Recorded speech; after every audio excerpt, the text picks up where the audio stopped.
So Kenobi is right round the corner and you're pretty hyped to watch it. Kenobi is promising to be one of the best and bigger budget Disney Plus shows to date, and you might have your own expectations on what the show is about and what is going to happen.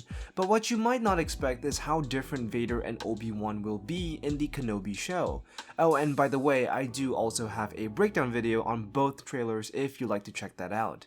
To set the context, the show will take place between Revenge of the Sith and A New Hope, and judging by Luke's age at this point, it has been slightly over a decade since the end of the Clone Wars. Kenobi leading up to this point has been forced through a painful transition period from a mighty warrior to an exile and hermit, and what makes this particular time period so interesting is witnessing the transition of a young Obi-Wan in his prime to an older, wiser version of the character. This is likely something that will also be touched on during the show. The show has a ton of source material to draw on, and there have already been a few canon stories about Obi-Wan during this time period. One of the greatest difficulties Obi-Wan had to face during this time period was his adherence to the Jedi Code while trying to remain hidden from the Empire in order to protect Luke. And being the Jedi Master that he is, this constant dilemma of having to choose between saving the lives of others or laying low and staying out of trouble would push Obi-Wan very close to the edge of his sanity. And it's really no surprise why, having been used to getting involved in, as some would call it, Jedi business, go back to your drinks. Without any real limitations, Obi-Wan would have found it undoubtedly difficult to give up this aspect of his moral compass, and this dilemma is explored quite frequently in the comics as well.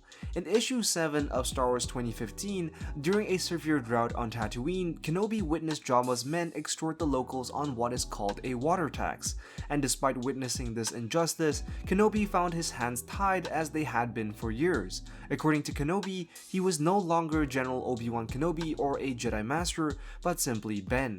And while Kenobi had not touched a lightsaber in years, he often found it very difficult to stop being a Jedi. On top of that, many years of isolation and inactivity had rendered the once great Jedi to a forgotten hermit and a relic. And in the very few instances in which Kenobi was forced to use a lightsaber, we see that Kenobi is no longer as apt as he once was. This is particularly notable when Kenobi faces off against the Black Chrysanthemum, where Kenobi himself admits that he is no longer the warrior that he once was. The comic also reveals that part of the reason why Kenobi is struggling to do anything is also because Luke's uncle, Owen Lars, would never allow Kenobi to train Luke, and we definitely got a hint of this in the trailer. Leave us alone. When the time comes, he must be trained. Like you trained his father? Obi-Wan himself even acknowledges his failure to train Anakin as a good reason for concern, and this is where we get an Obi-Wan that is sort of second-guessing himself, wondering if he should have disappeared alongside the rest of the Jedi.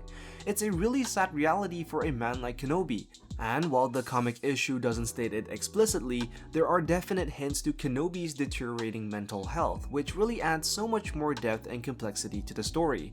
But there is one thing that keeps Kenobi going, and that is to keep Luke safe, holding on to hope that Luke will one day realize for himself that he was meant to be more than a farmer. So what we can expect from the Disney Plus show is to draw upon the same themes and character points that we have seen here. And so essentially, the show will be set to explore this period of time in Kenobi's life where he is coming to grips with his own reality, struggling to perhaps find meaning in his life, and to perhaps be reminded of his purpose when the Inquisitors arrive. And since it takes two to make a duel, it's only right we take a look at Vader as well. It's important to note that Vader at this point in time is not the Vader we will come to know later in the original trilogy or Rogue One. Given that a little over a decade has passed, we are likely to be introduced to a Vader that has yet to fully master his new suit and abilities, or lack thereof.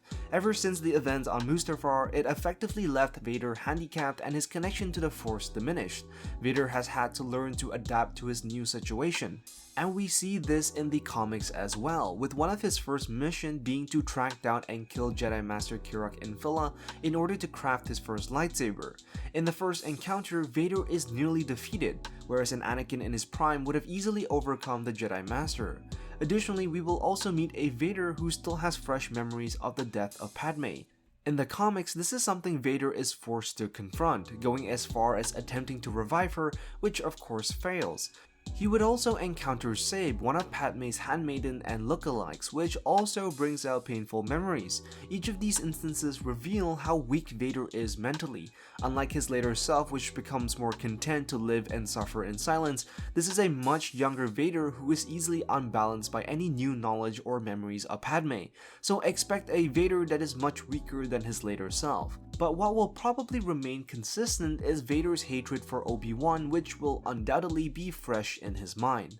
So when the duel arrives in Kenobi, don't expect either of them to be at the height of their power. Compared to the duel on Mustafar, both characters are undoubtedly much weaker than their former self, but that doesn't mean it won't be an intense and fun duel.